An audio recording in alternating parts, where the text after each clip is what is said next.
The morning of my father's funeral, my brother showed up 40 minutes late in a blazer that still had the dry cleaning tag on the sleeve. I noticed it because I notice everything. That's what happens when you spend years being invisible in your own family. You become a very good observer. My name is Nora. I'm 32 years old, and until 8 months ago I was the daughter nobody mentioned at dinner parties. My brother Colton was the one they mentioned. Colton, who got the college fund, the car at 16, the down payment on his condo in Nashville. Colton, who called our father my best friend in the eulogy he read from his phone. I sat in the second pew and looked at the lilies my father had asked for, specifically white Casablancas, not the yellow ones the florist tried to substitute. I knew because he'd told me. He'd told me a lot of things in those last 8 months, things I didn't fully understand until the afternoon. A woman named Miss Hensley called me from a law office in Franklin, Tennessee, and asked if I could come in at my earliest convenience. But I'm getting ahead of myself. My father, Robert, built a small empire the quiet way, a regional insurance brokerage he started in a strip mall in 1991 with 2 employees and a second-hand fax machine. By the time I was born, there were offices in 3 states. By the time I was in high school, there were 7. He never talked about money the way rich people talk about money. He drove the same Ford F-150 for 11 years. He packed his own lunch. He coached my soccer team when I was 9, even though he didn't know anything about soccer, and spent most of the season reading a paperback rulebook on the sideline. Colton is 4 years older than me. He joined the company straight out of college, which everyone treated as a noble sacrifice, even though he got a corner office, a salary I wasn't supposed to know about, and our father's complete, undivided admiration. I went to nursing school instead. I spent 4 years learning how to draw blood and read monitors and talk to families in waiting rooms when the news wasn't good. After I graduated, I took a position at Vanderbilt Medical Center, 40 minutes from my parents' house, which was close enough to visit every weekend and far enough that Colton didn't have to see me much. The distance suited us both. We were not enemies, Colton and I. That would have required him to pay more attention to me than he did. We were more like strangers who happened to share a last name. He forgot my birthday twice. He didn't come to my nursing school graduation because he had a conference in Denver that he said he couldn't move. When I got promoted to charge nurse 3 years ago, my mother told him, and his response, as reported back to me, was, "Oh, that's great." Like I'd found a good parking spot. None of that would matter, except that it explains everything that came after. My father got sick in January, not dramatically sick at first, just tired, losing weight, a cough that wouldn't quit. By March, we had a diagnosis, stage 3 lung cancer, non-small cell, which his oncologist at Vanderbilt laid out with the kind of careful neutrality that I recognized from my own work. I sat in that appointment with my father and held his hand and translated the medical language into plain English. And then we sat in the parking garage for 20 minutes before either of us could drive. Colton did not come to that appointment. He sent flowers. What happened over the following months was this. I rearranged my schedule. I picked up day shifts so I could be at my parents' house by 4 o'clock most evenings. I managed his medications, the antiemetics, the blood thinners, the pain protocol that changed twice as his condition evolved. I drove him to infusion appointments on Tuesdays and Thursdays. I learned to make his mother's chicken and dumpling recipe, the one he said tasted like home, and I made it every Sunday even when I was so tired I could barely stand at the stove. I talked to the palliative care team. I talked to the hospice coordinator. I sat with him on the back porch in the evenings and listened to him tell stories about the early days of the company, about the fax machine, about the receptionist named Carol who used to bring kolaches every Friday, and how much he missed that. Colton came for Thanksgiving. He stayed 2 days, brought a bottle of expensive bourbon, and spent most of the visit on his laptop in the guest room. He told my father the company's fourth quarter numbers were looking strong. My father died on a Tuesday evening in October, at home in the bedroom where he'd slept for 31 years. I was there. My mother was there. Colton drove up from Nashville the next morning. He had the dry cleaning tag on his blazer at the funeral. I noticed it because I notice everything. The weeks after a death have their own gravity. There's paperwork and phone calls and casseroles arriving at the door and thank you notes that need to be written. I handled most of it because my mother was 70 and grieving and not sleeping, and because Colton had to get back to the office. He drove back to Nashville 3 days after the funeral. He called once a week on Sunday evenings for about 15 minutes. It was 2 weeks after the funeral when I got the call from Ms. Hensley. She was the estate attorney, not the firm my father had used for years, but a new name, someone he'd retained separately about a year before he died. She asked me to come in alone, which I thought was strange. I assumed it was paperwork, some insurance matter maybe, or a beneficiary form that needed a signature.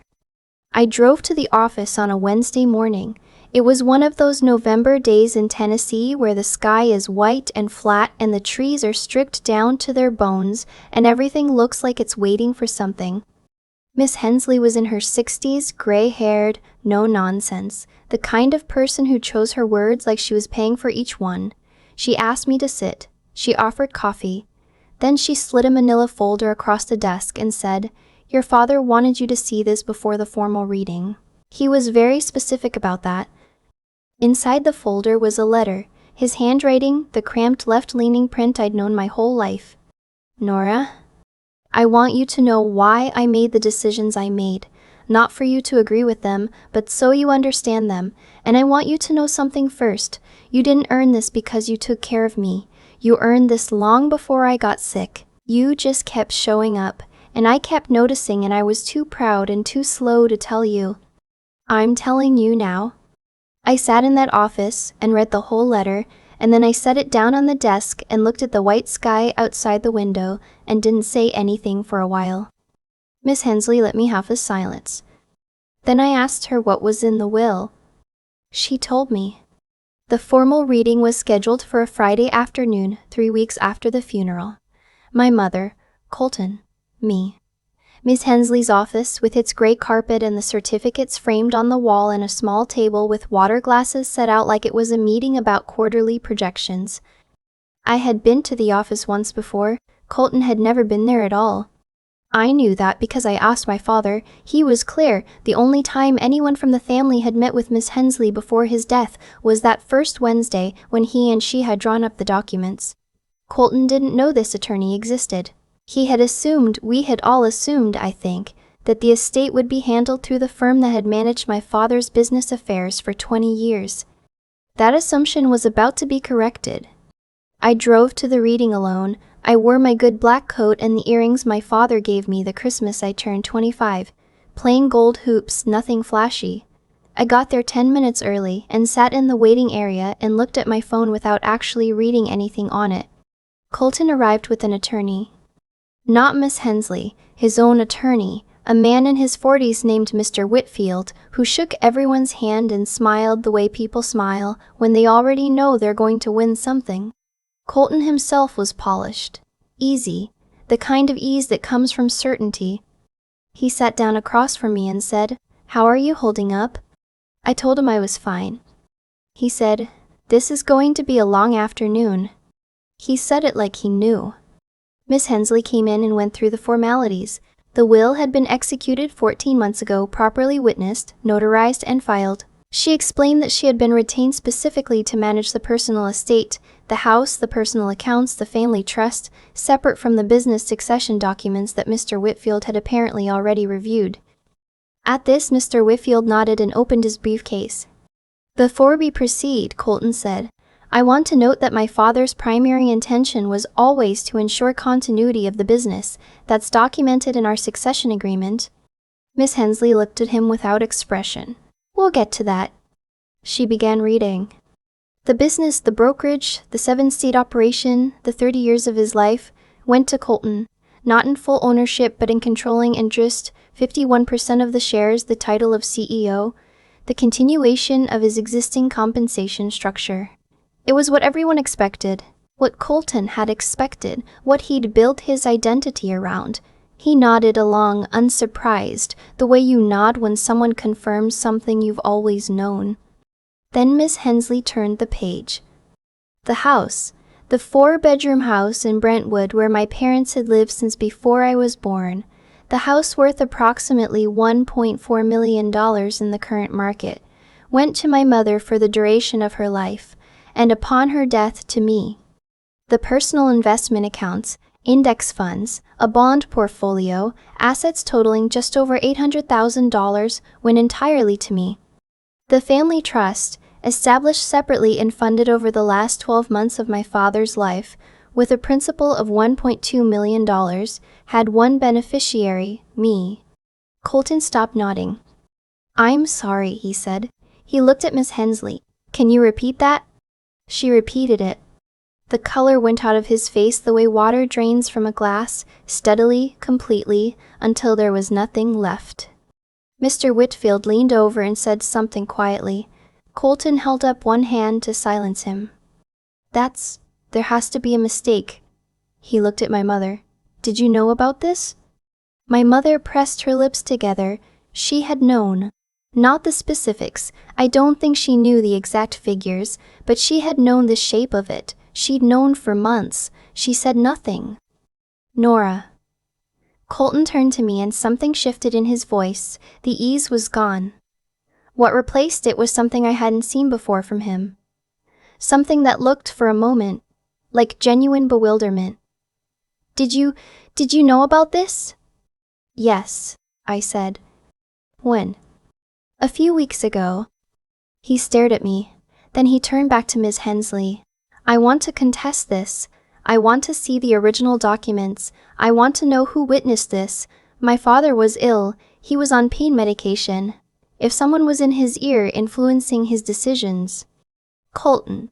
My mother said his name in the tone she'd used when we were children, when something had gone far enough. He stopped.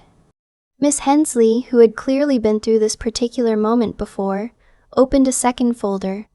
"The will was executed 14 months ago," she said, "at a point when your father had received his diagnosis, but had not yet begun treatment.